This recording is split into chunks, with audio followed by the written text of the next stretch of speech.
आजच्या घडीला जगामध्ये 193 देश आहेत, परंतु यापैकी 192 देश जे आहेत ज्याच्यामध्ये भारताचाही समावेश होतो, हे सगळे शांत होते ज्या वेळेला बांगलादेशमध्ये हिंदूंवरती मोठ्या प्रमाणावरती अत्याचार होत होते, त्यांच्या हत्या होत होत्या, हिंदू मंदिरांवरती हल्ले होत होते।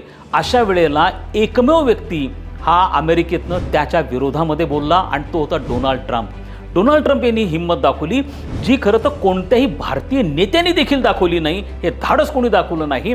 मात्र त्यांनी दिवाळीच्या शुभेच्छा देताना सांगितलं की बांगलादेशमधल्या हिंदूंच्या ज्या हत्या होत्या त्याच्या विरुद्ध मी स्ट्रॉंग स्टँड घेईल, हिंदूंच्या मानव अधिकारांच्या रक्षणासाठी मी पुढे येईल आणि ते रक्षण मी नक्की करेल, हा माझा शब्द आहे, हा माझा वचन आहे। अशा प्रकारचं उघडपणे बोलणारा हा पहिला अमेरिकेचा राष्ट्राध्यक्ष आहे, तो म्हणजे डोनाल्ड ट्रम्प आहे। ही हिम्मत कोणीही दाखवली नाही जगामध्ये, ही हिम्मत भारतातल्या एका नेत्याने दाखवली नाही, ती हिम्मत डोनाल्ड ट्रम्पने दाखवली। त्यामुळे त्यांचं नक्कीच कौतुक करावं लागेल।